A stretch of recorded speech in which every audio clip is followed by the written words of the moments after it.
2025-এর শেষে রাষ্ট্রপতির শাসন জারি হবে পশ্চিমবঙ্গে। 2026-এ ভোটের আগে এক অন্য রূপ দেখবে বাংলা, এমনই ভবিষ্যৎবাণী করলেন বিখ্যাত জ্যোতিষী শর্মিষ্ঠা ধস। বহুদিন ধরে বারবার এই ধরনের দাবি করে আসছে শুভেন্দু অধিকারী, অগ্নিমিত্রা পালরা। এবার কি তাহলে সেই দিকেই যাচ্ছে রাজ্য? পশ্চিমবঙ্গে এসআইআর ঘোষণা হতেই বেজায় ছুটেছেন তৃণমূলের নেতা নেত্রীরা। কখনো হুমকি দিচ্ছে বিজেপিকে, তো কখনো নির্বাচন কমিশনকেও, কখনো নিদান দিচ্ছে বিজেপিকে পুড়িয়ে মারার। এসআইআর এ বাদ যেতে পারে প্রায় 1 কোটি ভুয়ো ভোটার। যদি তা হয় তবে শুধু পায়ের তলার মাটি নয়, গদিও হাতছাড়া হতে পারে তৃণমূল সরকারের। আর তার আঁচড়ে হয়তো পেয়েছেন তৃণমূলের নেতা নেত্রীরা, তাই তারা বারবার দিয়ে যাচ্ছেন হুমকি। তাহলে কি সত্যিই এক বড় হিংসার মুখে ঢলে পড়ছে বাংলা? 2021-এর মতন কি ফের বাংলায় জ্বলবে আগুন, হারবে বোমা? সত্যি কি জারি হবে রাষ্ট্রপতির শাসন? কোন অঙ্কে ঘুরবে পশ্চিমবঙ্গের খেলা? আজ ইন্ডিয়া ভোট ডিকোডে পরিসংখ্যান প্রমাণ দিয়ে আমরা তুলে ধরবো এমন কিছু তথ্য যা চমকে দেবে আপনাকেও। সময়টা 2025-এর জুলাই। এবিপি নিউজের এক সাক্ষাৎকারে এক ভয়ানক ভবিষ্যৎবাণী করে বসেন জ্যোতিষী শর্মিষ্ঠা ধস।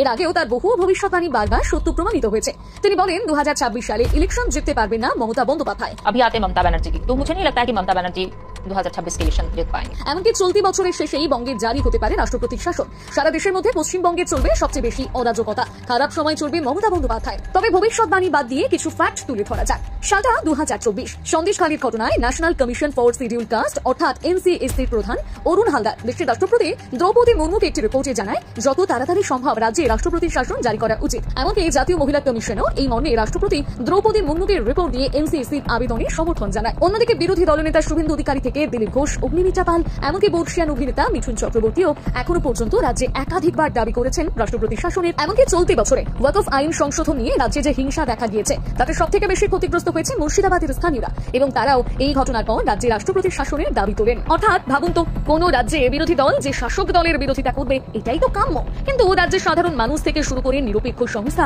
প্রত্যেকেই দাবি তুলছে রাষ্ট্রপতির শাসনের। কেন এমন চরম পদক্ষেপের দাবি উঠছে বারবার? কারণটা পরিষ্কার অনেকের কাছে।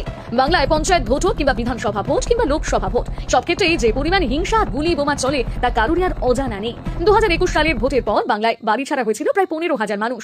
মৃত্যুর সংখ্যা ছাড়িয়েছিল 50 জনেরও বেশি। তাই এসআইআর এর রেজাল্টের পর যে এমন ঘটনা ঘটবে না তা বলাটা এক প্রকার বোকামো ছাড়া আর কিছুই নয়। আর তার আজ এখনই পাওয়া যাচ্ছে তৃণমূলের নেতা নেত্রীদের কথায়। যখন বিহারে এসআইআর লাগু হয়েছিল তখনই মুখ্যমন্ত্রী মমতা প্রতিবাদ করার হুমকি দিয়েছিলেন, বারণ করেছিলেন কোনো তথ্য না দিতে।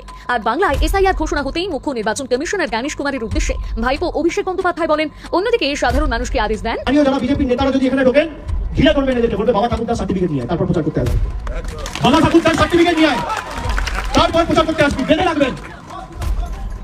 বেঁধে রাখবেন গাছে, পোস্টে বেঁধে রাখবেন। এক ধাপ এগিয়ে নির্বাচন কমিশন ও বিজেপির পা ভেঙে দেওয়ার হুমকি দেন ফেরহাদ হাকিম। কথায় আছে বাঁশের চেয়ে কঞ্চি বড়। এতক্ষণ যেখানে তৃণমূলের বড় বড় নেতারা এই সমস্ত কথা বলছেন, তখন কেনই বা বাদ থাকবেন শুনোপুটিরা? বর্ধমান উত্তরের বিধায়ক নিশীথ মালিক হুঁশিয়ারি দেন, যদি কোনো প্রকৃত ভোটারের নাম বাদ যায় আমরা কিন্তু প্রত্যেকটা বিজেপিকে ধরে ধরে আগুন জ্বালিয়ে দেবো, আমরা এই সিদ্ধান্ত নিয়েছি। হুমকি দিতে ছাড়েন এই সিপিআইএম এর রাজ্য সম্পাদক মোহাম্মদ সেলিম। তিনি হুঁশিয়ারি দেন, কোনো বৈধ ভোটারের নাম বাদ গেলে ঝিনা হারাম করে দেব। এছাড়াও মন্তব্য করেছেন চন্দ্রিমা ভট্টাচার্য থেকে শুরু করে অরূপ বিশ্বাসরা। এমনকি কোথাও কোথাও মানুষকে দেখা গিয়েছে প্লাকার্ড পোস্টার নিয়ে প্রতিবাদে নামতে। যাদের কাছে কোনো উত্তর নেই তারা কেন প্রতিবাদ করছে?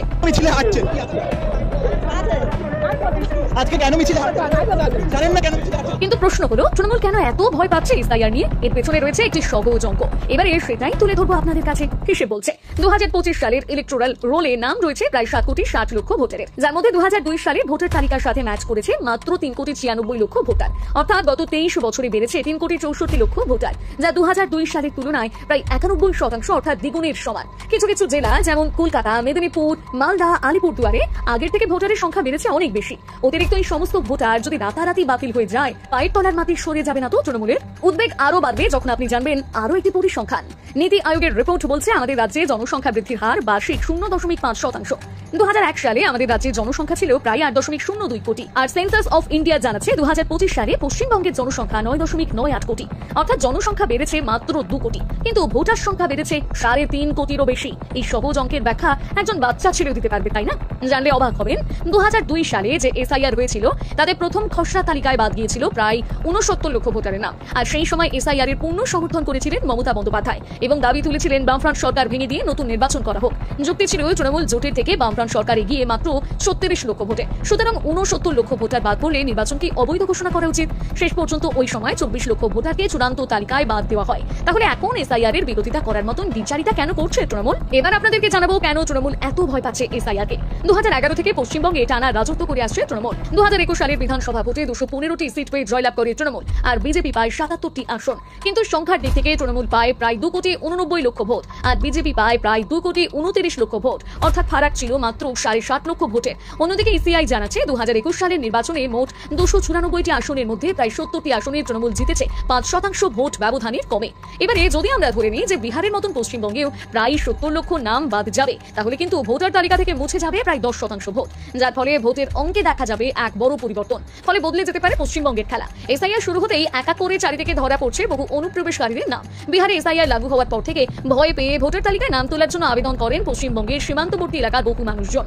গত 1 জুন থেকে 7 আগস্ট পর্যন্ত 10.04 লক্ষ আবেদন জমা পড়েছে নির্বাচন কমিশনে। এই আবেদনপত্রের মধ্যে মাত্র 6.05 লাখ আবেদনপত্র গৃহীত হয়েছে। বাকি 40.23% আবেদনপত্র ভুয়ো নথিপত্র থাকায় বাতিল করা হয়েছে, যার মধ্যে সবথেকে বেশি বাতিল করা হয়েছে মুর্শিদাবাদ, মালদা, উত্তর দিনাজপুরের মতন বিভিন্ন এলাকা থেকে। অর্থাৎ এই সমস্ত এলাকা থেকে কেন এত ভুয়ো আবেদন জমা পড়েছে সেটাও কিন্তু বলার অপেক্ষা রাখে না আপনাদের কাছে। বাংলায় এসআইআর ঘোষণার পরে প্রকাশ্যে আসে 2 রাজ্যে ভোটার তালিকায় প্রশান্ত কিশোরের নাম, অর্থাৎ বিহার এবং বাংলা 2 রাজ্যেরই ভোটার প্রশান্ত কিশোর। বাংলায় যার ঠিকানা ভবানীপুরের 121 কালীঘাট রোডে তৃণমূল কংগ্রেসের কার্যালয়। অর্থাৎ এসআইআর বলে এরকম কত নাম যে উঠে আসবে তা আমার আপনার ধারণার বাইরে। অর্থাৎ বুঝতেই পারছেন সঠিকভাবে বাংলায় এসআইআর সম্পন্ন হলে তা বড়সড় ভাটা ফেলবে তৃণমূলের ভোটে, যা নিশ্চিত রূপে প্রভাব ফেলবে 26 বিধানসভা ভোটে। তাই আশঙ্কা করা হচ্ছে যদি এসআইআর এ 70 থেকে 80 লক্ষ ভোটার গায়েব হয়ে যায়, তাহলে বাংলায় হিংসা কিংবা দাঙ্গা হওয়ার চান্স বেড়ে যাবে অনেকটাই। আর সেটা রুখতে গেলে হয়তো রাষ্ট্রপতির শাসন ছাড়া আর কোনো বিকল্প হাতে থাকবে না কিন্তু সরকারের কাছে। আপনার কি মনে হয় এখনই বাংলায় রাষ্ট্রপতির শাসন প্রয়োজন? নিজের মতামত জানাতে ভুলবেন না কমেন্ট বক্সে। আর আমাদের এই ভিডিও ভালো লেগে থাকলে অবশ্যই লাইক, সাবস্ক্রাইব এবং শেয়ার করবেন।